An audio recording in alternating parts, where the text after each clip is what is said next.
You're scrolling, and there it is. A picture that hits you right in the gut. They're standing in a pumpkin patch laughing, holding hands, sunlight hitting their face like it's the cover of a movie. The caption reads, "Grateful for new beginnings." And for a moment, your body freezes. You feel that sting in your chest, the one that whispers, maybe it really was you. That's the illusion. That's the performance.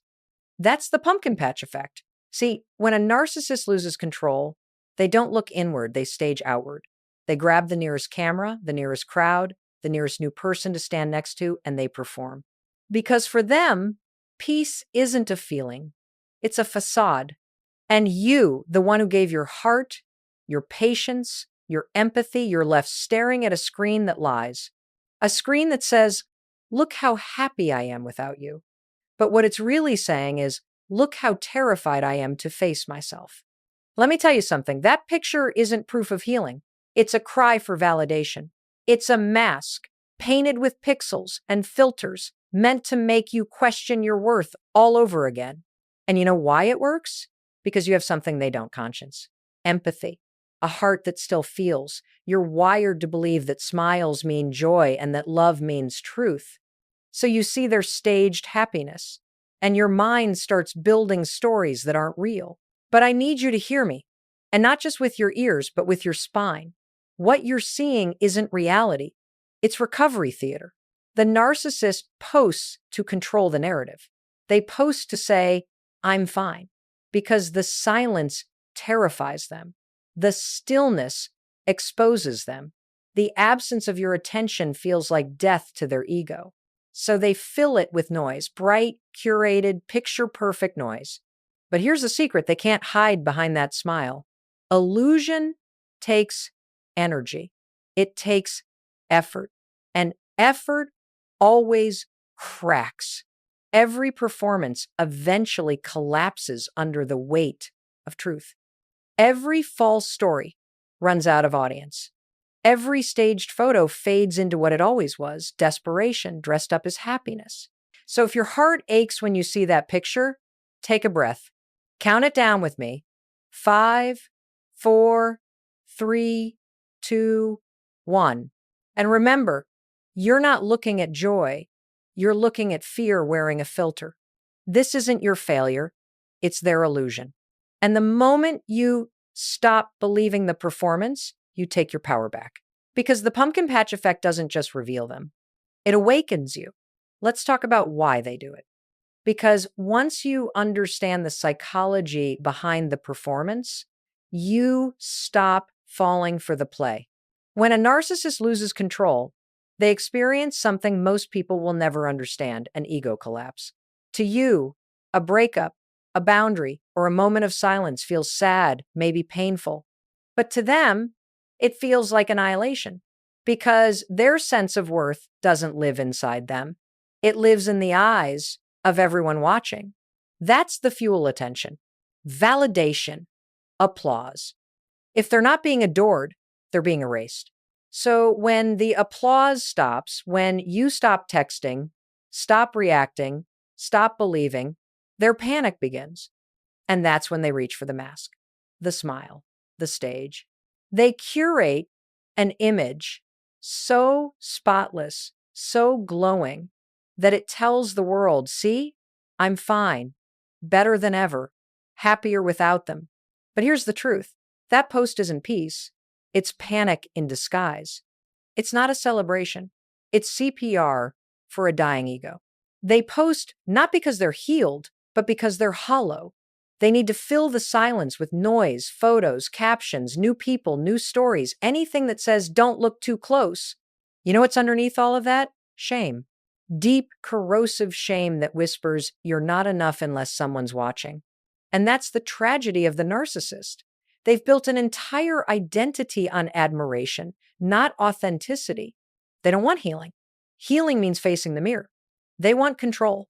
And control means keeping your eyes on them. So they stage happiness like it's a lifeline. They treat validation like oxygen. They post for the same reason an actor steps into a spotlight, not because they love the light, but because they can't stand the dark. And here's the part that sets you free. When you see that post, that pumpkin patch smile, that I've moved on caption, don't see it as proof they've won. See it as proof they're still running. Because people who are truly at peace don't need to perform it. They live it. They breathe it quietly. They build it slowly. Authenticity doesn't need an audience, but illusion does. And once you understand that, the image loses its power. You stop asking, why are they so happy without me? And start asking, why do they still need to prove it? That's where your healing begins, in the pause between reaction and realization. In that moment, when you finally see the difference between peace and performance, because the narcissist post isn't a window into their happiness, it's a mirror reflecting their fear. So there you are, sitting on your couch, scrolling through their feed. You see that new post, the smile, the hand-holding, the caption about finally finding peace. And suddenly, something in you twists. You start to feel small, confused, angry at yourself for even looking.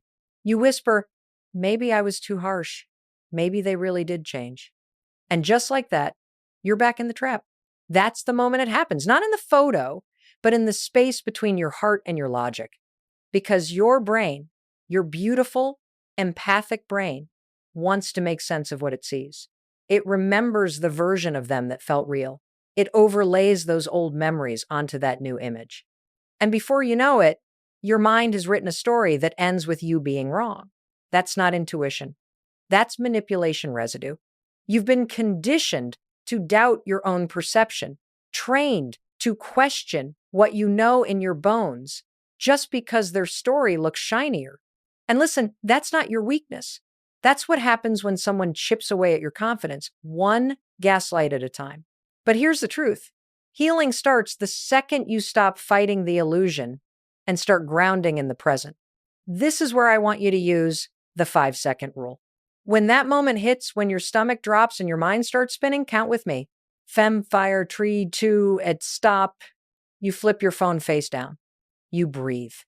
You say out loud, that's the highlight reel, not the truth. Do you know what that does? It interrupts the emotional loop. It breaks the trance of comparison. Because that photo isn't proof they're healed, it's bait. And you don't chase bait when you know it's a trap. You've spent so much time analyzing their behavior, trying to decode their emotions, trying to prove that your pain was valid, that you forgot something simple but powerful. You don't need their chaos to confirm your clarity. Their story is about control. Yours is about freedom. And every time you pause, breathe, and choose silence over reaction, you take your power back. So the next time you see the performance, remember this. They post to look happy. You heal to be free, because peace isn't found in proving who's right. It's found in remembering who you are when you stop scrolling. And that single pause is the moment your comeback begins. Let's break this down together. Because once you learn to see the performance for what it is, you stop reacting to it like it's real life. There are 4 visual cues, 4 dead giveaways that you're not looking at authenticity. You're looking at theater. And when you recognize them, the spell breaks. Cue Haitian, overproduction. You know this one. The photo that looks too perfect. The lighting, the pose, the outfits. It's not just a picture. It's a campaign. The narcissist treats every post like a stage scene, every prop intentional, every smile rehearsed. Why? Because their self-image needs proof. They don't just want to look happy, they need you to believe it. But true joy doesn't need to be edited. It's messy, spontaneous. It leaks out of real moments that don't need captions. So when you see the production, remember you're not seeing peace, you're seeing PR. Cue #2 timing.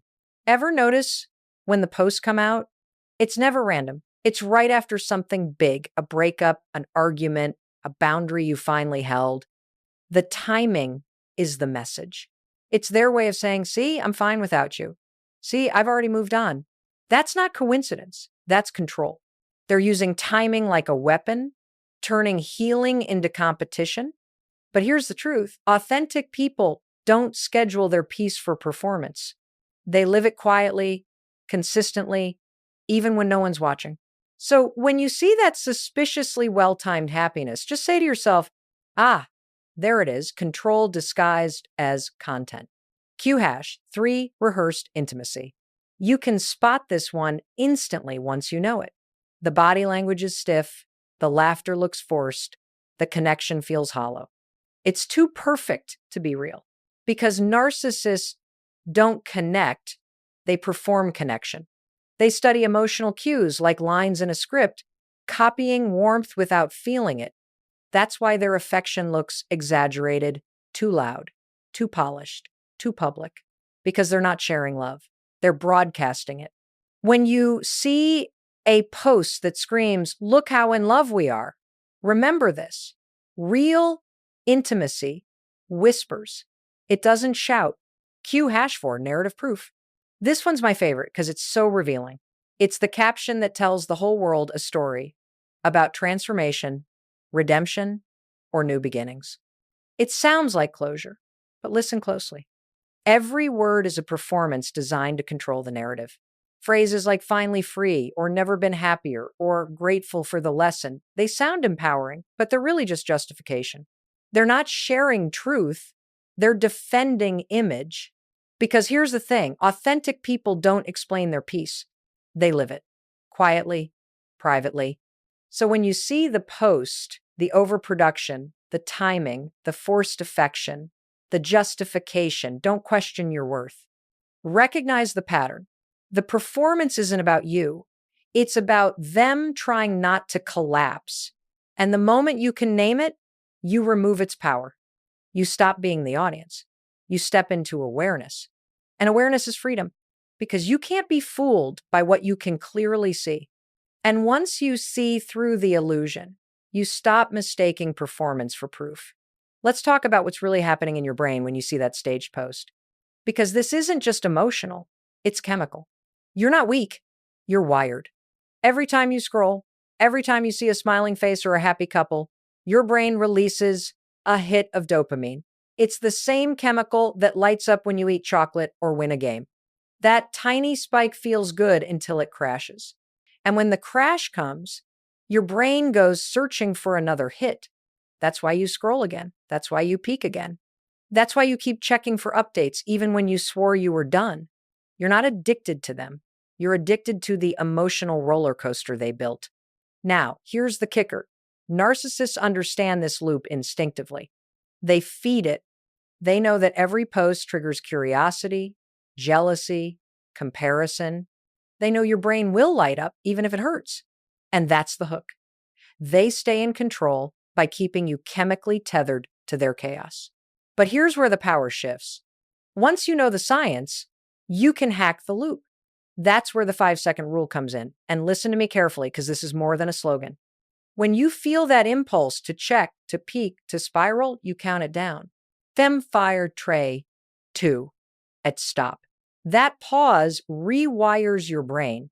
You move from autopilot, the emotional brain, to conscious choice, the rational brain.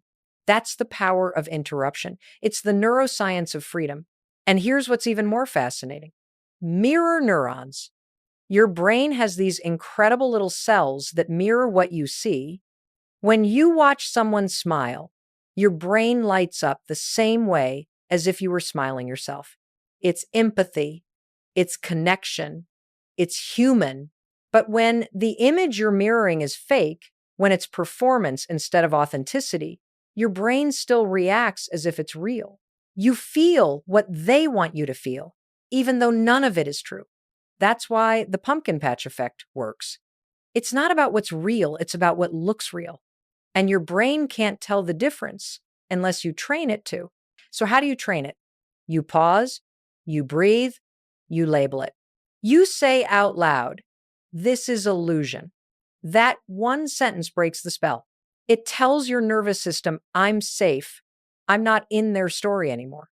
Because when you stay calm, when you resist the urge to react, something beautiful happens. The dopamine crash stops controlling you. The mirror neurons quiet down, and your peace returns. See, neuroscience confirms what I've been saying for years. You don't need to fight for control.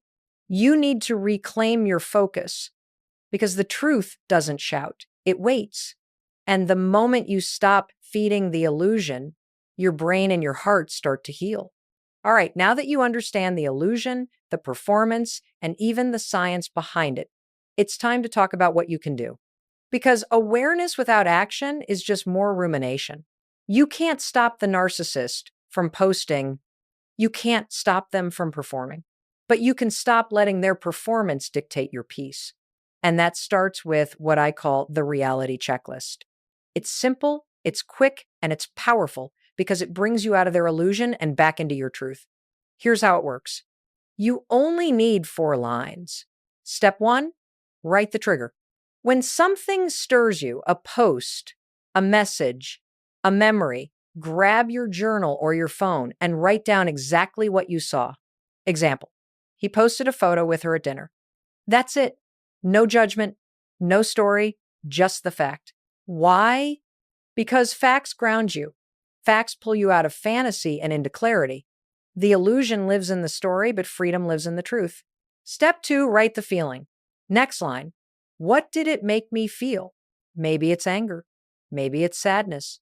Maybe it's that sharp ache in your chest that says, why wasn't I enough? Don't censor it. Don't shame it. Just name it. Because emotion that's named loses its grip. When you write the feeling down, you move it from your body onto the page. You're no longer drowning in it, you're observing it.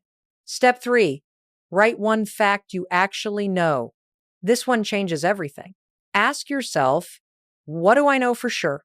Not what you think, not what you guess, not what you feel, just the fact.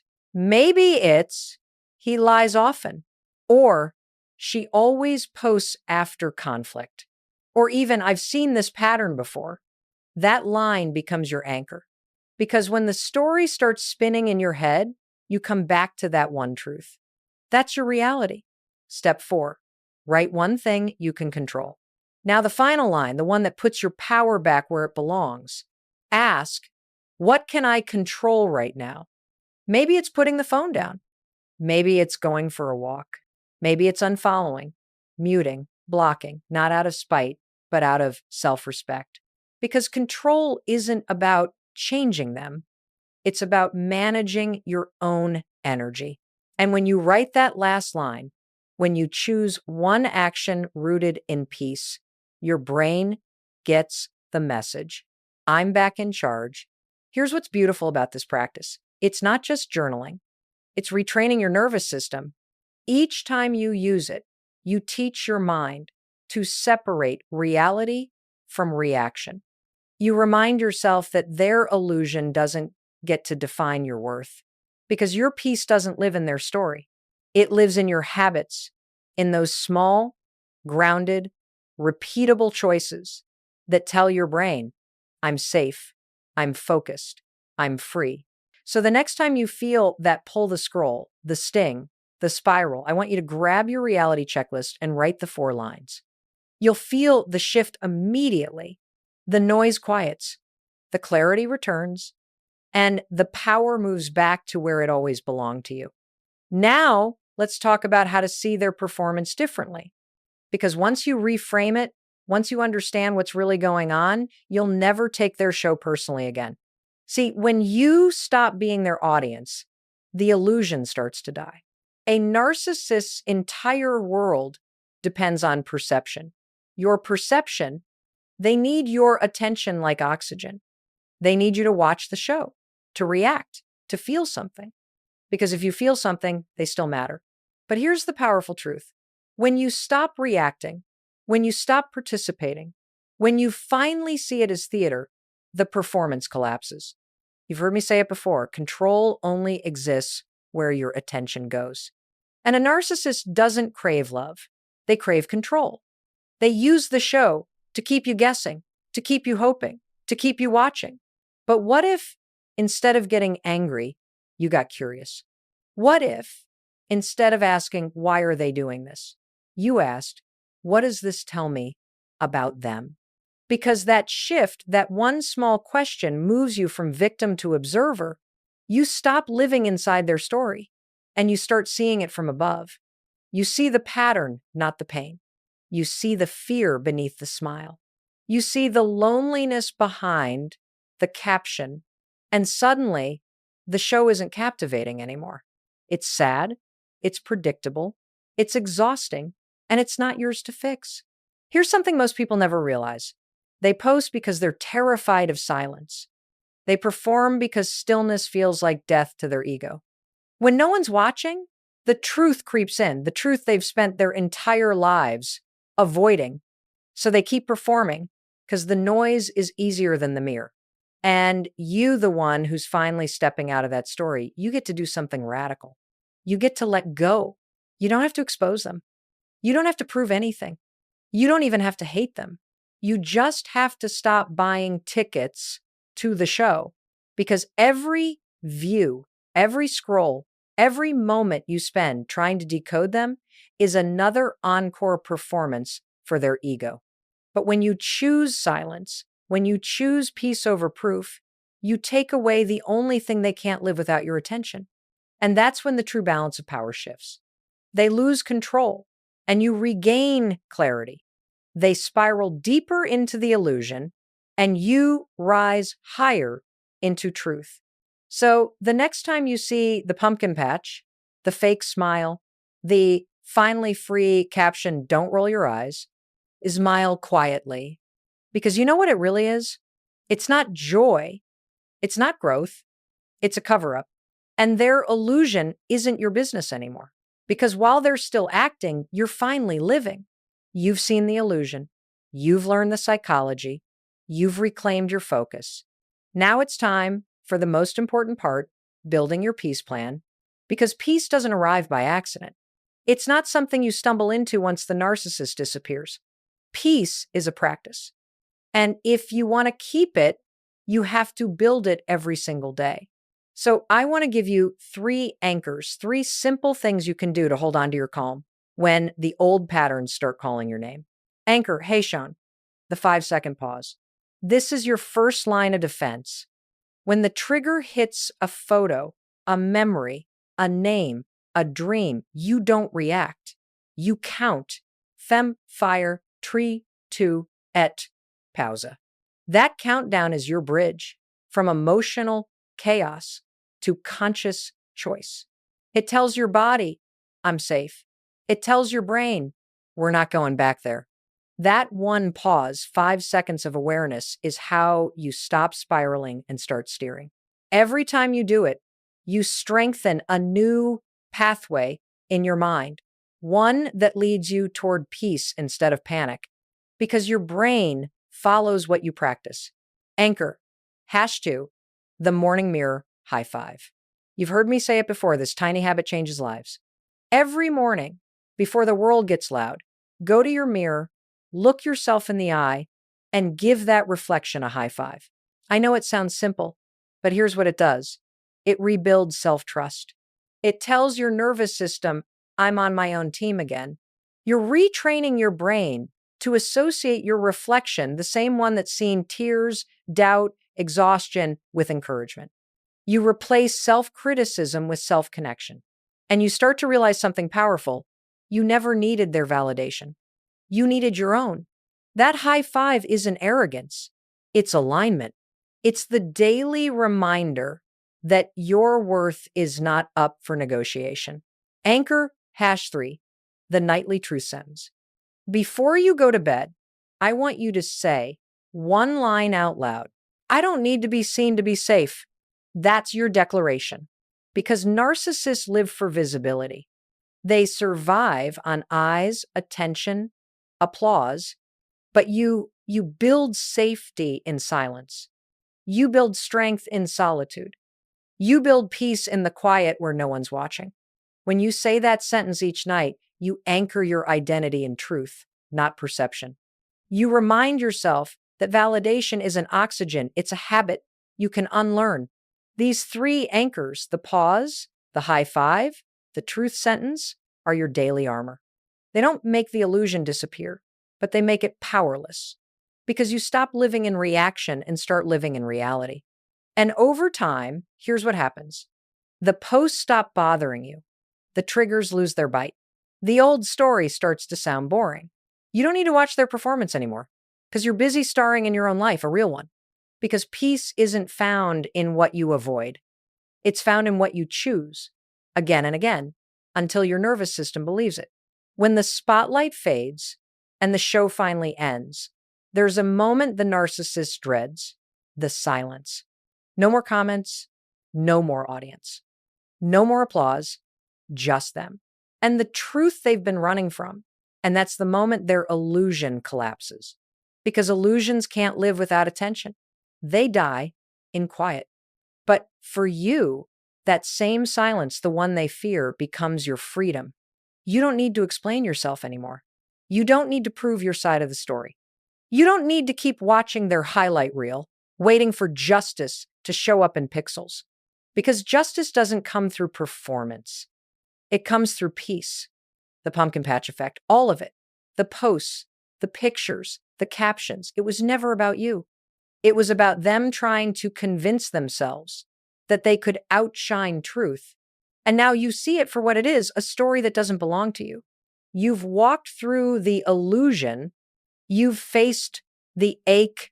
You've reclaimed your focus, rebuilt your calm, and remembered your worth. So when the next image pops up, when the next performance plays out, I want you to smile quietly to yourself and whisper, the show is over, because it is. They'll keep chasing the spotlight. You'll keep building the light within. And that's the difference between surviving and healing. They survive through illusion. You heal through truth. They chase applause. You practice peace. They need an audience.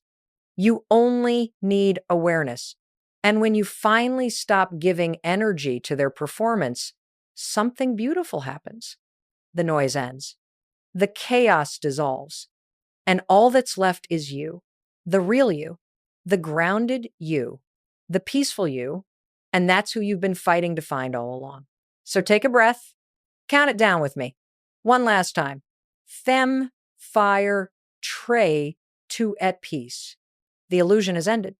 The truth remains. And what's real, your integrity, your empathy, your authenticity will always outlast the show.